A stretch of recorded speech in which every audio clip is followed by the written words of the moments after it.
What's up, world? It's your boy, Deathproof, Tommy Trainwreck, and I'm here tonight. I'm drinking at Moe's, and we're going to do it Deathproof style, baby. This is Drinkin at Mo's, where we talk about the pros of pro wrestling in the Midwest while sipping on some brews with blessed beers and wrestling. That's my scene. Death matches and lucha libre, it's all so mean.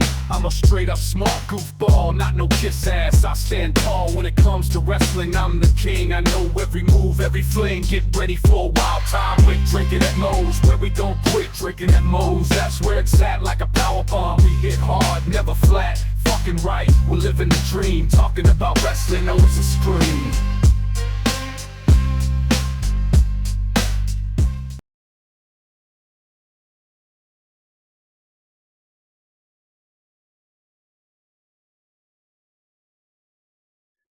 You know, I've always said here at Drinkinatmos, just because it says drinking at Mo's does not mean it has to be alcoholic. So I'm happy to say Drinkin at Mo's is sponsored by Prince Nana Coffee. The exact same guy you see every week on Dynamite, on Collision. Yes, he has his own coffee, and it's freaking delicious. They don't even roast those beans until you've placed your order. And you might be telling me, hey, Big Mo, I'm more of a tea guy. They got you covered there too. Use the referral link in the description of this video. And let's get you dancing like Prince Nana with Prince Nana Coffee. All right, everybody, welcome Drinkin at Mo's. Big Mo here. You know the drill. YouTube, like, subscribe, share, comment if you will. Doing my, well, probably a pretty shitty Dusty Rhodes impression there with it, if you will. Oh, baby. Oh, baby. And then don't forget about the audio platforms, too. Today, I'm excited to have with me Tommy Trainwreck. How you doing? I'm good, my man. I'm good. It's a pleasure to be here. Thanks for having me. Believe it or not, long-time listener. Listened to quite a few podcasts. So cool to be here.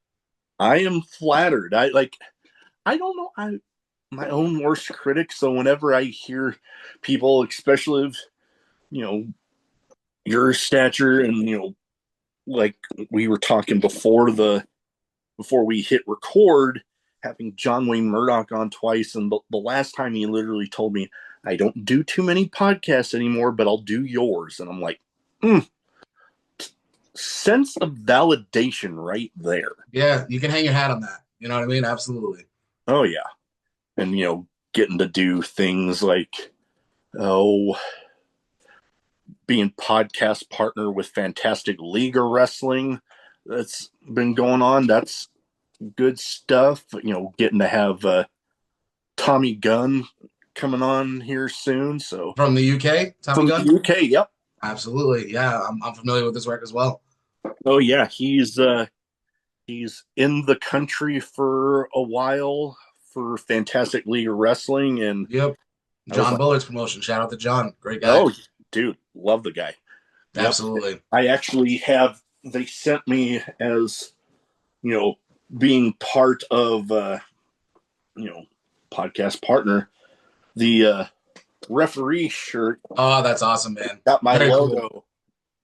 Right on the chest. You got the signature chest piece, dude. Oh, very yeah. Cool. Oh, those are definitely standout referee shirts as well. Oh yeah, like you don't see referee shirts that that stand out like that. No, it almost reminds me of like a referee for like a soccer game. You know what I mean? Exactly. Yeah. That, you know what? I don't know why I never thought about that before, but yeah, that would fit. So, okay. I know it says drinking at Moe's. Most of the time I'm drinking Dr. Pepper. I love it, but it gives me the burps like crazy. But first thing I like to start off with everybody when they first come on, what got you started as a fan? And then what got you deciding to make the leap into the business? So my journey is becoming a fan of pro wrestling isn't like everybody else's. Like I wasn't like somebody who watched it as a kid or anything like that. Like I have a few memories of like watching pay-per-views on Black Box at my aunt's house and things like that, but I never was like a fan by any means. I had a turbulent childhood. I moved around a lot. So eventually when I was in middle school, I met a group of kids who they ran a backyard wrestling promotion. Mm. So I fell into being friends with these groups with that group of kids, and then that is where my love of wrestling began. That's when I started to dive into it. So like I became a fan. Like I watched John Cena debut live on SmackDown. Like that's the era that I was watching wrestling. So not exactly the pinnacle of WWE, but at the same point that's where my journey began, you know? Oh yeah. Like, oh God. I still remember a time where, at least here in Nebraska, we didn't even get the channel that SmackDown was on. Like when it was on wasn't like an option. UPN or some shit, where like, yeah, we did not get that channel here. So it was like for the longest time, I think the first time I ever actually got to watch SmackDown, I ended up, I had always wanted to go to New York City. So my parents, after I graduated high school, we came up with a deal. I would raise the money for my plane ticket and my dad would go with. Well, that was back when they had the WWE New York in Times Square. Yep. Okay. So we went to a SmackDown watch party where they had Tommy Dreamer as the guest that night. Interesting. And like a lot of those themed restaurants they have where you can like pay extra and you get to keep the glass. Oh yeah. I still have it. That's cool, man. Yeah, see, for me, it was the opposite. I only watched SmackDown and I never watched Raw. You know what I mean? Yeah, because like SmackDown came up on like it was on like whatever, like Fox or whatever, like the free network was. And Raw was on like the cable network. So like for me, it was like the opposite. I watched SmackDown because that was the only one that I was able to. So I was very much a SmackDown guy. Oh yeah. So when you got into the business, kind of the backyard wrestling, when was it that you're like, well, maybe I should actually get trained here? It's a funny one. So I was backyard wrestling at a park one day, and one of my mentors, somebody who helped break me into the business, his name is Chris Cruz. He just happened to be at the park, and he was a trained wrestler at that time. And he saw me picking somebody up for a vertebreaker so they could backflip out of it because we were trying to show off, right? And he comes over, he's like, what are you guys doing? You know what I mean? Like, what the fuck are you doing? You're gonna hurt somebody. You can't do that. And me being a 15-year-old punk kid, I'm like, oh, what the fuck do you know about wrestling? You know what I mean? And he's like, I'm actually like a trained wrestler. And I was like, bullshit. I don't believe you. He's like, get in my car. I'll bring you to where I train right now. So me and one other person, stranger danger, got into somebody's car that we didn't know because they told us that they had a wrestling ring in a warehouse somewhere. So we're off. And then lo and behold, he wasn't lying. So that was the very, very beginning of that journey of getting trained. Oh yeah, and funny enough, I've heard similar before where they started backyard wrestling, and then somewhere along the lines they're well, we'll actually get trained out.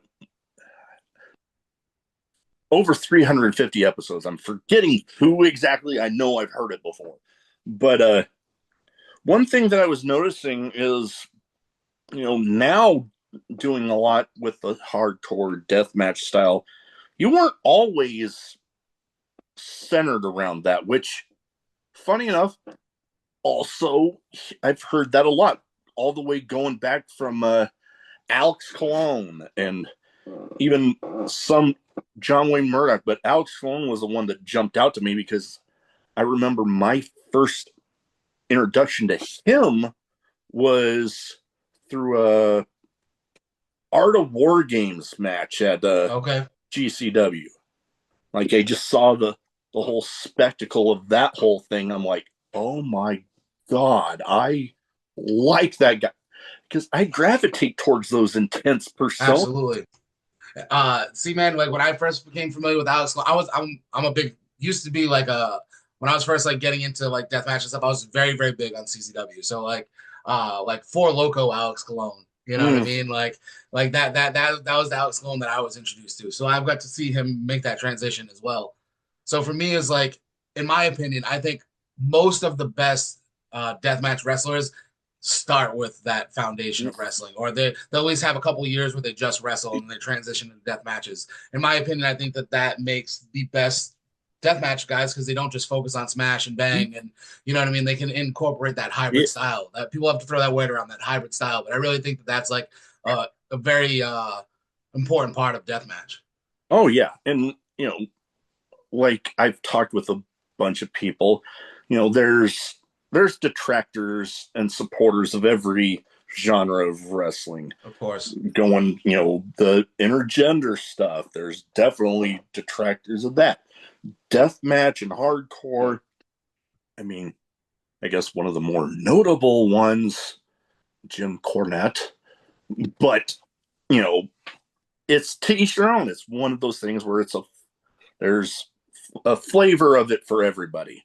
Absolutely. I gravitate, like I said, the intense personas, kind of leads into the deathmatch style. But it has often come up that the deathmatch and hardcore style is just like any other form of wrestling when it comes down to its roots, because, you have, when it's done right, you have the storytelling and Absolutely. the action. It's just surrounded by all the deathmatch elements. Yeah. See, like, for the way that I like to equate it is like, this goes back to like the Roman Colosseums. Like it's human nature to want to see some crazy shit, whether you like to admit it or not. When there's a car accident on the side of the road, people look. When there's a fight in high school, everybody watches. That deathmatch wrestling gives you that adrenaline rush, that feeling of you're seeing something crazy, you're seeing something you shouldn't see type of feeling. So it's like, for me, I notice people are more willing to suspend their belief and buy into what they're seeing with the hardcore and deathmatch elements because, oh, that guy's bleeding out of his back. That's real. That eliminates that the main detraction of pro wrestling is like, oh, that fake stuff. But when you do deathmatch, it's like there's these elements of glass and barbed wire and tacks and things that you can't fake. It removes that element of it, and people are more willing to believe, So I feel like that's a big reason what makes deathmatch special. Oh, for sure. I completely agree with you there. Now, I was remembering, putting my notes together. You, for a while at the start, were in a tag team. Yes. I'm like the huge fan of tag team wrestling that I am. I'm like, good Lord, one of my first favorites.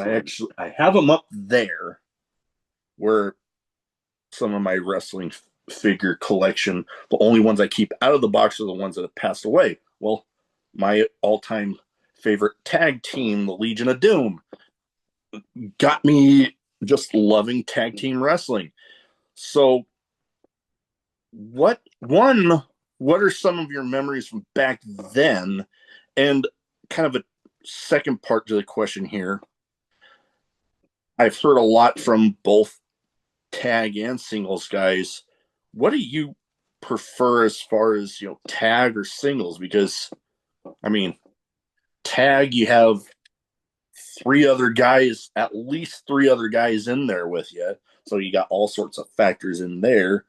Although I've also heard with singles, it's like if anybody screws up, you really only have yourself to blame there. So they kind of like that, to where like they can't just blame somebody else. Mm-hmm. See, that's a tough question, man, because there's magic to both of those. So with tag matches and multi-man matches, there's a lot more chefs in the kitchen. There's a lot more moving pieces. So when you're able to pull it off, it feels like to me, feels like a big accomplishment that, shit, all four of us were on the same page. We made this moment together. As far as it's like harder to like put those matches together as a wrestler to some degree, unless you like, that's what you specialize in. But like, it's easier on your body. There's less physically that you have to do. So a singles match might be easier for you to call and easier for you to control what happens, but it takes more of a physical toll on your body because, like you said, you're the only one out there. There's nobody else to take the hot tag. You know what I mean? You're taking that hot tag, so to speak. So, yeah. If I had to pick, though, I would say I like singles wrestling better, only because at the end of the day, we're all selfish and we want the attention on ourselves, right? So it's a lot cooler when the crowd chants my name. Then, like, you know what I mean? No, not trying to sound like that guy, but yeah. No, I can get it. Everybody, as much as some might claim that they don't like being the center of attention, there's always that, at least that little bit of the time where you're like, okay, I wouldn't do this otherwise, I think. Yeah. No, You know? definitely. Oh yeah, I totally. No, to answer the first part of that question, the name of the tag team that I was in the Minutemen with my tag team partner Devin Blaze. So I'm originally from Massachusetts, so we traveled the New England circuit. I got to wrestle for companies like NWA on Fire and the Savoldi brothers, who they were referees for the WWF back in the day. Got to work with them and got to learn TV style. Like we would go up there, we were very green, and they would be like a minute and 45 seconds into we're going to commercial. So like at breaking into the business early, we got to learn those types of elements. Where's the hard cam? Yeah. Like just that old school like TV style that not necessarily a lot of people get to experience until they get to like a place like the WWE or somewhere that does TV. So that was a cool experience. Besides that, like my best and like my most fond memories of tagging was I'm sure you've heard of Beyond Wrestling before. Mm-hmm. So we were fortunate enough to fall into Beyond Wrestling like right around the time, like right as they started doing live events. So we would go do the studio tapings. That was only the boys at the show. Chance at the studio tapings, and then we got our chance at the live shows. And I got to work with a lot of people over there. Santana and Ortiz, Private Party, Chuck Taylor. One match we had specifically was My Faction, the Crusade for Change versus. Am I losing service here or what? I don't know. We got a little spotty there, but we got a little fucky. Are we okay? Yeah, we're good. We're good. We'll leave it. We're rolling. We're rolling, baby. Yeah. So it was us versus the Hit Squad, Homicide, B-Boy, and Eddie Kingston. So I got a lot of cool opportunities through Beyond Wrestling and through that tag team scenario. Got to work with like the Batiri, Best Friends. Like we got to work with a lot of cool teams. So I'm very fond of that period of time because I was never the guy who was the super jacked guy. I was never the body guy. I was always the work rate guy. So we got booked because we fucking put in the work, not because we were jacked or not because we were a gimmick or whatever. So those days really taught me a lot about the grind of what you need to do to be successful in this. You know what I mean? Oh, yeah. And you brought up one guy that I got my start watching independent wrestling when I was stationed in San Diego. And B-Boy. Yes. He out there, one of my absolute favorites the whole time. You know what? I actually supposed to be having a shirt of his sent over here. Yeah, man, he's awesome. One of my favorite feuds, like him and Drake Younger did a little like they did like a series of matches in CZW for the world title in like I don't know 2010, and like they had some really good matches, and then it led into their match for PWG like years later. So oh yeah, yep. Cool. It's cool how things like that happen, you know. And I've had a lot of first. I don't have too many left that I can think of anyways with the show, but I had somebody scheduled and they said they had a show that night. So we were going to, some point in the night. Well, they said that they hadn't had their match yet, but could we wait? And then I'm like looking and I'm like, holy crap. That show's on IWTV right now. I'm going to hop on. And I literally watched him in a match with B-Boy. And then I had, we recorded very shortly after the match. So I've literally talked to somebody right after I watched. And then we were getting ready to end. And I was telling him about how B-Boy was a favorite of mine from that time. And conveniently enough, as we were ending, here off camera, there's B-Boy walking. He pulls him in. He actually remembered me from back. And I'm like, dude. That's a cool experience, dude. Very cool. Oh, yeah. But leads me into thinking,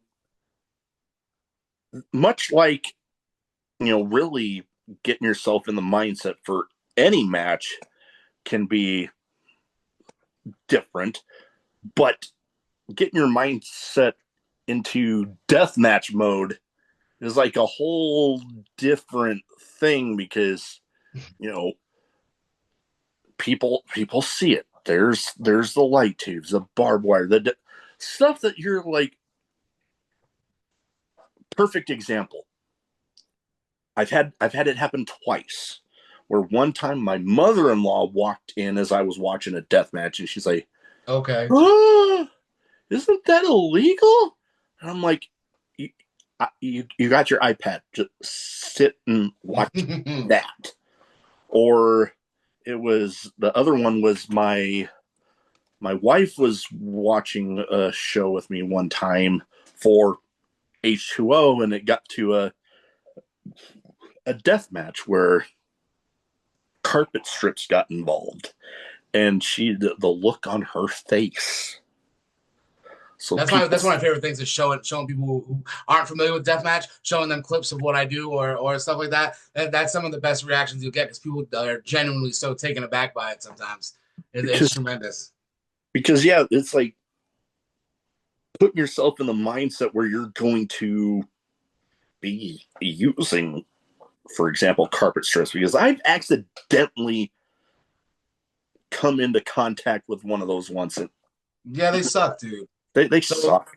For me, it's like you can't have fear of what's going to happen. Like you're going into this like you're going to get cut.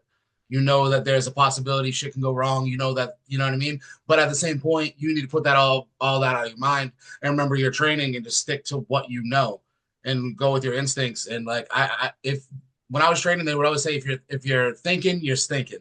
So like you don't want to overthink. You know what I mean? Like if you second guess something, that's when people get hurt. You need to be in the moment and be confident in what you're doing and not have fear of what's going on. And if you're scared of the glass or if you're scared of the barbed wire, you shouldn't do it because you're putting yourself and other people in more danger than just doing it the proper way. And I know that sounds crazy, but like at the end of the day, we all know adrenaline's a crazy thing. So it's like, yes, this sucks, but like at the same point, you know, we know what we're getting into. So don't sign your name on the dotted line if you're not willing to go that far, you know? Oh, for sure, man. It's almost better if you just, like you said, go into it knowing, yeah, you're gonna get hurt, but I heard it from more than one that, man, it's almost like once you get, it sounds weird, that first taste of blood dripping down your face and sometimes in your mouth, it just gets you like that adrenaline starts going. Adrenaline gets going, and you're just like, oh, it's go time now. Yeah, it makes you feel alive, dude. Oh, and another thing that I personally enjoy about death matches is some of the unique names of some of these matches.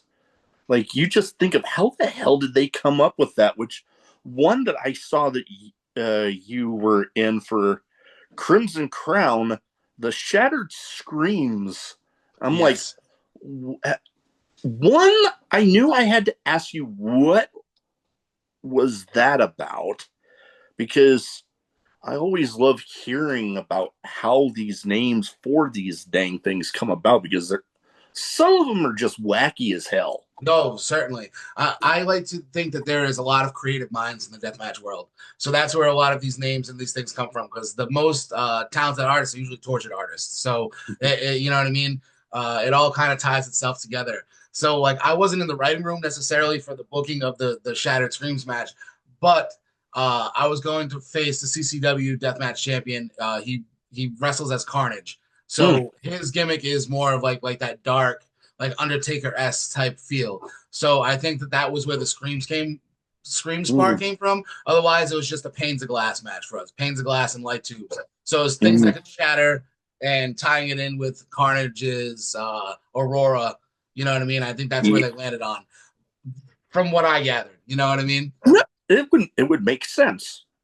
I mean, I quickly got introduced to panes of glass getting used in death matches from, like, the first one I ever got to see live was actually Sammy Callahan's promotion, Revolver, was actually Jake Christ versus Joel Bateman in a death match. Jay Christ is one of those guys that I respect so much because he's not a deathmatch guy, but when he does death matches, he turns that volume all the way up and he does a full tilt, dude. Oh, yeah, just judging from the match before it was a multi-person Monsters Ball match, and then they were getting ready to clean it up, and he's like, fuck it, leave it, let's go. And then it ended panes of glass, where they took 4 folding chairs, bridged 2 panes of glass, and then Bobby Olson rolls in with a thing of lighter fluid. Yeah. Oh yeah, that's one of my favorites because the fire with the glass is such a great visual when it explodes and the little pieces are still on fire flying through the air. It looks tremendous. Yeah. Oh God, and I was like literally second or third row for that, and like feeling the heat all the way from the other side of the ring. Oh man, that's one of those things that you can only experience through a deathmatch show. You know what I mean? Oh yeah, for sure. And hell, fire I've seen used multiple times, including multiple times in one match. Again, Revolver, where their annual Cage of Horrors show, where the second gear crew had just started splitting up, so they threw all 3 of them in there. Yes, I actually remember that.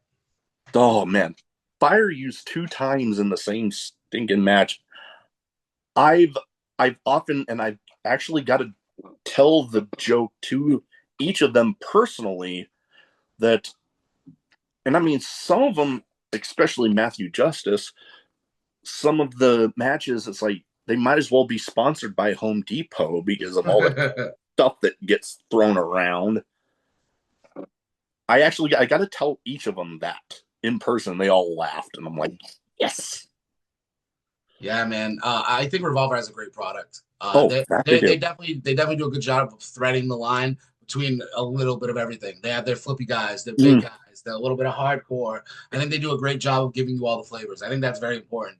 We try to do that at We Love Wrestling as well, because I feel like that's to me that's what I love about CZW is you got a little bit of everything. You know what I mean? Like old school CZW. Like oh yeah. That you got the junior heavyweights. You know what I mean? You got some death match. You got some cool tag matches. Like I don't know. Oh yeah. It's like a pro wrestling buffet. I feel like I was just thinking that. Yeah. That's the way to go. Oh, for sure. And I was just thinking a place that I've seen that you've popped up at quite a bit, that ICW No Holds Barred. Yes, sir.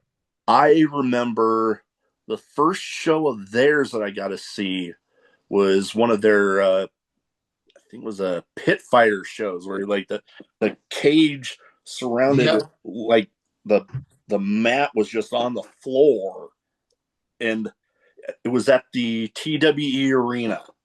Okay. Man, it was just the visual of the cage the way it was in the TWE Arena, and I'm like, it feels illegal. It feels like you're watching something you shouldn't watch. Yeah, like one of those underground fight club sort of thing. It was something because, it's somewhat smaller of a venue, but, the way they seem to consistently be able to pack people in there is like. It's about the energy in the room. It doesn't matter the amount of people, it's the energy in the room. You know what I mean? Oh, yeah. And then also I know ICW No Holds Barred does a lot with in the chains, taking out the ring ropes. No ropes, only chains. Yes, sir. Man. That's the big hook. Oh, yeah. I think the first show of that I ever saw was actually because former guests of mine, the SATs, the Maximo brothers. Okay, yes, I know the Maximo. They actually told me they were going to be in one of those. So I'm like, oh, I got to pay attention to this. That sounds. Yeah, that sounds tremendous. Oh, man, it was something else. And then these guys, this other promotion, definitely known for a lot of the death match style, Ruthless Pro Wrestling. They, again, some smaller venues, but man, they pack them in to the gills, man. And deathmatch fans are built different. See, like I was literally just having this conversation yesterday with one of my friends. I did like a family friendly show this past weekend, just regular wrestling, and I'll take 50 deathmatch fans over 150 families and casuals because the deathmatch fans they know what we're going through in the ring, so they give us that much more of their energy. They're that much more invested. The energy in the room is a totally different feeling, a totally different vibe. Like that's what I live and die for, is those people who live and die for us. You know what I mean? Like at the end of the day, it's such a tight knit community too, and that's another part of it. Is like everybody cares about what's going on, so you can feel that translates. Oh, that definitely does. Like, yeah, you see some of the deathmatch shows being in somewhat smaller venues, but yeah, there's something about the energy of the crowd at those shows that, like, I mean, you see some crazy shit, especially at some of the tournaments out there, like Hoodfoot. I remember I was watching, I want to say it was Tournament of Survival, where he was in a match and like it just ended abruptly. And I'm like, well, what the hell just happened? Came out later that he had that nasty gash in his arm. Mm-hmm. And I'm like, yeah, man, that's the risk that we take, you know? Mm-hmm. Oh, yeah.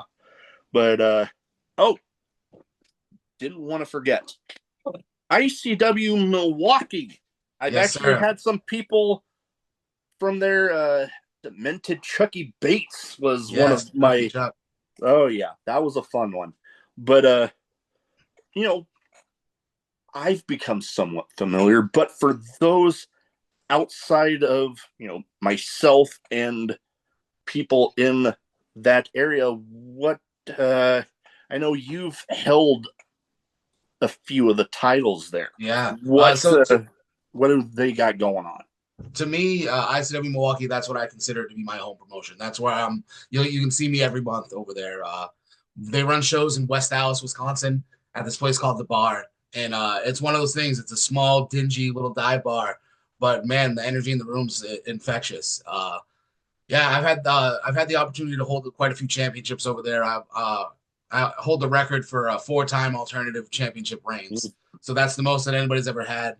I've been over there for about a little over 2 years, man. I've got to work with some cool people over there, Oren Veit, and they have a really nice tight knit scene. Like you wouldn't think Wisconsin would be a hotbed for professional wrestling, but at the end of the day, they're secretly the coals are red hot over here. Just nobody knows they're burning yet. So we're doing our best to let people know what's going on. Oh yeah, you know what I mean? Like yeah. They're known for the Insane 8 tournament. Like, let's be frank. At the end of the day, the bread and butter, the main thing that ICW Milwaukee fans what they would be recognized for is the Insane 8 tournament. That's coming up August 16th. Oh yeah, that's going to be coming up. I'm going to need to be paying attention there because I mean I do love a good deathmatch tournament, but there's nothing like it. Oh man, this is something else. I've got to talk with John Wayne Murdoch about that at least one of the times I've had him on.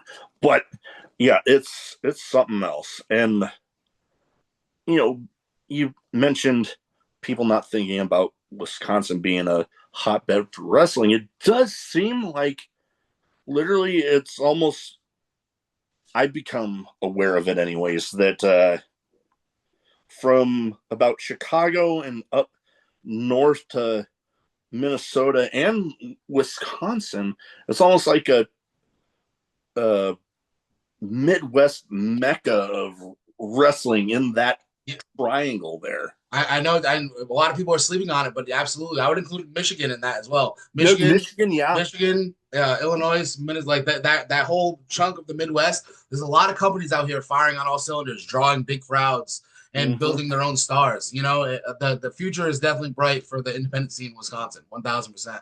Oh yeah. And now, being from like New England, I can say that I've experienced that scene over there. Now moving out here to the Midwest, and it's a totally different animal out here. Oh yeah. Now, no worries there. Now, before we get into my categories that I have to round off the show, I know one promotion, I guess they're done again, but I've had people on that have gone through XPW, and they've mentioned they got treated extremely well. And then I've heard some horror stories. I'm taking it you were on the got treated well. Yeah, so for my experience with XPW, I was on the very last two XPW shows that happened. I was on Look What You Made Me Do in New Jersey, and I was on, I don't remember the name of the show, Symphony of Destruction in Los Angeles. So those were the very last two XPW events that happened, and my experience with XPW wasn't a bad one. I think that it's one of those things you can't tell somebody else what their experience is or what they went through. So it's like everybody has a different perspective of what happened. But I was brought in and was told what I was doing, was treated well, was paid what I was told I was going to get paid. I don't have any complaints, man. It's one of those things. Like I don't have any negative war stories or anything. I just think that I got there maybe a little too late. I don't know if they're going to come back or not, but it's one of those things that I'm just happy to say that I got to cross that off the list. Oh yeah, no. As a person that was a fan of the original iteration, I can dig it. And I do have to say though that I think whoever ran their social media wasn't too big of a fan of me, because there was one time I guess they didn't update their site, and I went to be like, so, and then they tried to be like, oh no, it didn't on the side, like screenshot, and one of those situations, huh? And before I knew it, they had me blocked on both Twitter and Instagram. That's indie wrestling in a nutshell, right there. You know what I mean? Oh yeah, no, but hey, it happens. I'm the Swiss man. I'm neutral. I love everybody. So you know what I mean?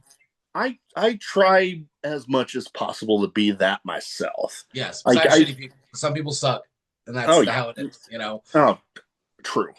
But we brought up We Love Wrestling. Yes, we got to talk a little bit about what y'all got going on there. Yeah, man, that's my baby. That's my brainchild. So November 4th of 2023, we ran our very first We Love Wrestling event. So we're coming up to 2 years of We Love Wrestling. So it's one of those things, man. When I started wrestling, I always wanted to run my own shows. I just never had the means to do so. And then right time, right place, things just fell into my lap. I was able to purchase a ring and do some things where it's like, you know what?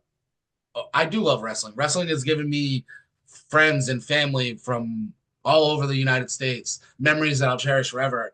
And the family that I chose was professional wrestling. So We Love Wrestling is more than just like a name to us. Like everybody who is a part, like our core roster, like our guys who are our guys and our team, they're all there because they give a fuck. They're not there because they're trying to make $1 million. They're not there because it's just another show. They're there because they love what we're doing and they believe in what we're doing. And I think that has been a testament to the success that we've been able to get. Is the fact that everybody is invested in what's going on. You know what I mean? Oh yeah, no, you can definitely tell a product where all the people involved are passionate about it and they love everything they're doing. The crowd will be able to sense that. And you guys can't fake the funk. Yep, you're absolutely right. People real recognize the video. You feel that energy, and then it translates to the audience and through the camera at home. Oh yeah, for sure. And I know I have to watch a bunch with keeping the podcast going. So I am definitely going to be making it a point to be paying attention more than I already was to We Love Wrestling, because please do. I dig people that are passionate about a lot of stuff. If somebody is passionate about something, hey, cool, awesome. And when it's something that I'm also passionate about, even more so. Gotta love it. All right. It's very rewarding, man. It's one of those things that like you don't necessarily think about, but like not I can't wrestle forever. You know what I mean? Yeah. At the end of the day, but being able to have this outlet with We Love Wrestling makes me feel that regardless of where things go with my career and whether I'll probably never sign a contract, but I'm okay with that because I have something that I can build my legacy through in a different means. You know what I mean? Oh, And it's one of those very. things that is very rewarding in a way to see guys achieve their own goals and do things that they didn't think they would get to do through this platform that we helped create. So For sure. it's cool, man. Oh, love it. So I got two categories here. First one's a bit of a name game where I Yes. name off some people. You give me quick thoughts on them. Okay. And I try to theme it towards the guests as much as possible. So each of these people you've at least shared a locker room with, if not stood on the other side of the ring from them. Okay. First one, kind of talked about him a little bit. Hoodfoot. Oh, love Mo. He's one of those people that has an infectious energy. When Mo walks in the room, he lights up the room. That's my dude. Yeah. That's my dude. Oh yeah. Nope. I can definitely attest to, I've not got to meet him in person, but even just watching on ICW TV or Triller, when you see him making his entrances, that that's energy is him. infectious. 100%. Next up, I mentioned the guy that I talked with shortly after he had his match. Yes. Eric Dillinger. Oh man. See, so now Eric Dillinger, that's another ICW MKE product. He's the guy who walked the path that I'm walking now in ICW Milwaukee. So in a lot of ways, we're cut from the same cloth. He's a great guy too. Oh yeah, no, I knew I'd been a fan of his, and then another one of those names. Like I said, I'm a little bit of my own worst critic, so there's always people that I think, oh, are they gonna want to? And then it's like, let's just see if it sticks. And why not? And then when he answered, I'm like, okay, all right, let's go. And he's just the most the humble, down to earth guy you could meet ever. Totally. Now, next up, I kind of have to move some stuff around here because I actually, when the Major Wrestling Figure Podcast guys were there, they have their big rubber guys. Yes. And when I heard that this guy was actually having one, huge fan of his, so I knew I had to get it. We're going a little bit further back with this one, but Ethan Page. Oh yeah. Yeah, so funny story, my very last match in Beyond Wrestling was against Ethan Page.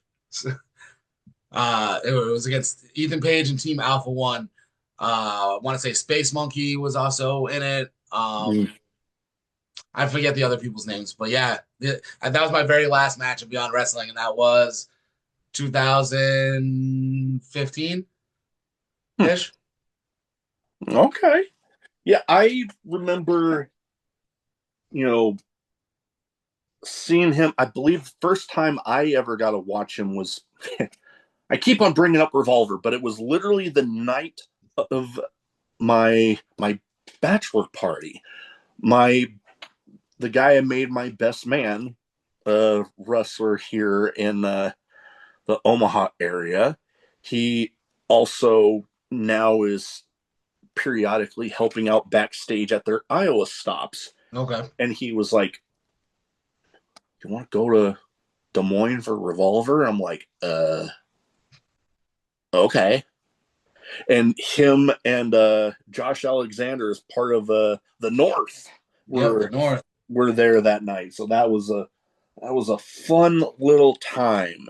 And now I've been lucky enough to have a bunch of people on from Revolver, but Ethan Page, I just remember, some of my collections back here. Watching him in his toy hunt vlogs was part of what got me back into, building up some of what I got back here. It's one of those things, man. I find a lot of people stray away from the things that gave them joy when they were younger because they were forced to grow up. But it's like, if that's things that make you happy, that's absolutely what you should, you know what I mean? Like, life's too short to not enjoy, you know what I mean? Like, for sure, your surroundings and have some cool fucking trinkets, you know what I mean? Like, that's God. Speaking of just that, stuff that gave me joy from childhood. It was always pro wrestling and Ninja Turtles for me. That was my stuff. Well, a couple of years ago, I actually got to meet the voice of my favorite Ninja Turtle from the original cartoon, Michelangelo, and I got a Funko Pop signed by him. I knew you were a Michelangelo guy. I was going to guess it. I knew you were a Michelangelo guy. Oh, dude, always. It got in like a solid almost 10-minute conversation after I told him that I was always a Michelangelo guy. And one of my all-time favorite movies, one of the only ones that I think the sequel is almost better than the original, the Secret of the Ooze. Oh, yeah. I actually also at that same convention met the guy behind Splinter. Oh, fuck yeah, dude. My buddy Jay would be nerding out about this stuff. He has all his tattoos are just based on Ninja Turtles and pro wrestling. So you totally reminded me of one of my buddies from back in Massachusetts. Oh man, yeah. No, I've been rebuilding my Ninja Turtle collection because I think my parents sold off a bunch of my shit. Yeah, sold, got lost in translation. You know how that goes. Yeah, you know how that goes. But yeah, no, him and the Major Wrestling Figure Podcast guys got me back into, what, I'm gonna put this together. My wife somewhat indulges me sometimes because she actually was the one that bought the shelving. Oh yeah, she had to give you some design tips. I understand. Oh yeah. And she wanted it to be, organized and not just all. Be able to display everything. Yes. Oh yeah. Oh yeah. That's why you need a good woman, dude. Oh, I'm extremely lucky. Like most of the top is like just completely signed figures. Like I got Jeff Cobb, I got Head Shrinker Fatu, I got Cool, I got Danhausen, Matt Cardona. I see. That's cool to me. It's like those are interesting interactions you can have at the merch table too. You know what I mean? Yeah. Always. Oh yeah. Now, last but not least for this name game category, one that I might have had a slight chance of having this guy on, but I know he's actually recently had his last match. Homicide, yeah, man. So, he's a genuinely good guy. Like I said, we used to do the Beyond Wrestling tapings that were just the tapings for the boys. So one day we did a taping at Brian Meyer's school. So, and there's not a lot of people there, just the boys.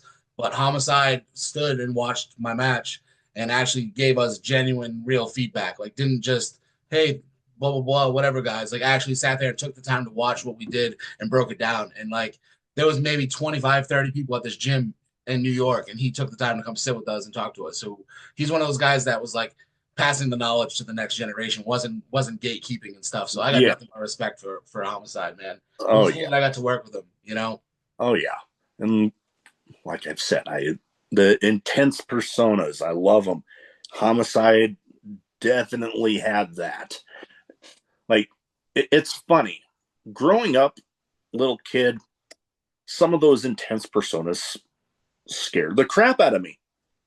But now I love it. Like looking back, dating myself, I'm almost 42 now. But growing up, some of the first vivid memories I have of wrestling is seeing guys like Bruiser Brody and swinging the chain around and stuff, and just thinking back then that guy scared the ever-loving shit out of me. But now I watch back some of his stuff, I'm like, Dude, I love this. Yeah, just a different intensity for sure. Oh, yeah. Now, I got some random questions. Some wrestling related, some not, some nothing to do with anything we've talked about so far. Sounds good. First one, craziest in-match moment for you. And having participated in death matches, I'm sure there's quite a bit to choose from. That's a tough one, man, because it's like I've had a lot of crazy things happen. Ah, man, probably this one time we did a ladder match when I was still tag team wrestling. We did like a spot where everybody fell off the ladders through tables, and then Ron Simmons came out and he did the damn, looked around. You know what I mean? That, did the damn. fits. You know what I mean? I'm just laying there in the tables, and I'm like, oh man, this is so cool. You know what I mean? That fits. That would definitely. Oh my God. I would, if I were one of the others that went through the tables in that match, I would be struggling not to fanboy out like. Oh, it's so hard. You know what I mean? It was one of those things. I was still pretty young too, so it was like that was like a super cool moment for me. So I would be struggling to hold it in out there, but once I got to the back, I'd be like, "Oh my God, that was awesome." Yeah, it was super cool. That was like his one spot on the show. He came there to sign autographs, and then he came out and did the damn for our ladder match. So it was like, man, you know what I mean? Oh, one of those things I'll never forget. Oh, yeah, I would say so. It would be hard to forget something like that. Man, that is awesome. I've got to witness my fair share of crazy moments, including, we'll go with the ladder match one. The guy that I made the best man at my wedding. He literally, it was a multi-person, this promotion's version of the Money in the Bank match. Okay. They had a ladder bridge between the guardrail and the ring apron. And I see him with a guy like Sheamus's White Noise, like air raid crash with the head down here. And I see him look down at the ladder. I'm like, no. But jumps, ladder, and they both. Oh, yeah. Oh, man. And that's one of those things. It's like you're seeing something like that right in front of your eyes. You know what I mean? It's like you don't get that in the movies. Like, yeah, people do stunts, but that's like real in front of your eyes, tangible. You can hear the ground. You can hear the impact, you know? Yep, you can hear the ladder just crunch. Mm-hmm. Yeah. Oh, man. I've been lucky. I was actually one that actually happened relatively recently. The infamous John Moxley, Adam Copeland nailboard spot. Yes. I was third row right by the entrance for that. Yeah, were you losing your mind?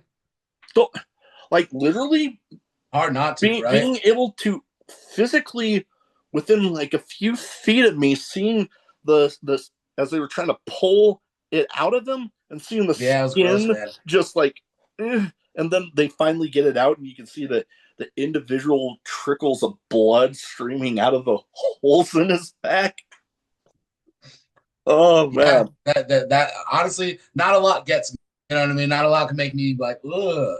But when I seen that, I was like, ugh. Yeah, because I don't know about you, but I was expecting one of those where like, oh, maybe it'll get shoved out of the way before somebody gets like thrown onto it. Especially like on AEW TV, you don't expect that to see this man be impaled by 8-inch nails, you know? Because it's happened before where they have the nail board in there and like they'll hit the wood part or it gets shoved out of the way before somebody actually 9 times out of 10, if not 10 out of 10, you know? Yeah. And then on national television, just, oh man, my clip that I recorded of that got up to 11,000 views in like 12 hours. Oh, was that on IG or what? On YouTube. On YouTube. Hey, even better. I was gonna say IG loves deathmatch content. So anytime that a clip usually goes viral for me, it's almost always on Instagram. So Instagram seems to love their violence. Yeah, I can verify that with some of the stuff I put up there. Now, you know what's kind of great leadway in here. I like to ask anybody that's even dabbled in death matches this one. What is a weapon you would like to avoid being used on you in a match if you had the choice? Oh, anything involving razor wire, like razor wire. Oh, yeah. You know, that's like an ICW Deep South like trope, but like, yeah, I'm good with. There's only two things that are like hard nose for me, and that's razor wire and heights. So, you know, and I have a reason for the heights. I back in 2015 and Beyond Wrestling, we did a War Games match. Samoa Joe was on the show, and we main evented the show over Samoa Joe. Okay, Ooh. so that's completely ridiculous, you know. So we felt like we had to do something to stand out. So me and Ricky Shane Page did a spot where he superplexed me off the cage to the outside. We were supposed to go through a table, but we're in a nightclub, so it has those slippery nightclub floors. Yeah. So we hit the table, and the table just kicked out from underneath us. So I took like essentially like a superplex from the top of a cage to like a concrete floor. So I don't do heights anymore. Needless to say, that heights, razor wire, those are like the only two hard nose. Everything else we could talk about, I think. Yeah, I think one that kind of, I guess, surprised me, but once he explained it, I got it. But Alex Colon said toothpicks. Yeah, I've heard. I've never taken them, but like to hear guys like Tremont and Cologne tell horror stories about the wood getting broken off and getting infected inside. Yeah, you get the wrong. Yeah, like those are some of the baddest motherfuckers on the face of the earth. Period. Never mind just in wrestling. So like, if they're like, yeah, that sucked, I don't need to find that out. You know what I mean? I'll just try. I guess we could add toothpicks on that list too. Yeah, and bumping on skewers. Like I'll take skewers, like stab them into me, but like not landing on them. Yeah, no, like I remember Alex Sloan told me a story of they were going through weapons to get used in a match, and he saw something with toothpicks, and they're outside. He just chucked it into the woods. I've seen a lot of that happen in the Deep South as well. So people see shit that's just too crazy. It's like, yeah, that's gotta fucking go. And good little memory of mine that you just brought up. Ricky Shane Page, I actually have had him on as well. That was a fun one. Yeah, he's a good guy. Oh, totally. I just got to catch up with him recently, WrestleMania weekend. I hadn't seen him since the suplex back in 2015. So we're both having to be on the same Ruthless Pro show in Vegas, and got to catch up with him and talk about that for a bit. So yeah, it was cool, man. That's awesome. All right, now with the name of a show like I feel like I have to ask this one. Favorite drink, alcoholic or otherwise? I'm a frozen lemonade type of guy. Oh man, frozen lemonade, yeah. I'm a frozen lemonade type of guy. If you open menu and somebody says, "Hey, what do you want to drink?" Frozen lemonade, dude. That's the one. Yeah. Well, we can get a little. I'll throw some fruit in there, you know, maybe some strawberry or something. Sure. But yeah. I'm a connoisseur of the frozen lemonade. Slushes too, but like if I had a choice, it would be a lemonade. Oh yeah. I mean, I don't go to Sonic too much anymore, but they've had frozen or lemonade slushes there. I'm like, oh, throw some nerds in it, dude. Duh. Great slush. I don't know if this is every Sonic right now, but the one by my house constantly screwing up my orders. So unless my wife is craving Sonic, it's scratched off the list. I understand. I got a couple places like that around here too. It's like, yeah, you've messed up one too many times, dude. 3 strikes, you're out of here. Oh yeah. All right.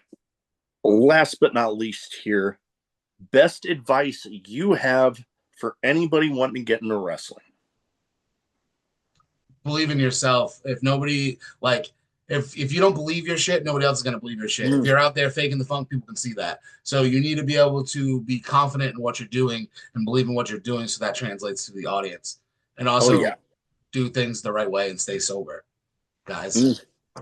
Oh yeah. No, yes, I do drink, but yeah. There's a difference between recreationally drinking and abusing pain pills and things like the older generation of wrestling that the guys who were the generation before us weren't the best role models for the next generation. So it's our job to try to not be those same fucking guys. Yeah, break that cycle, because they're the past generation.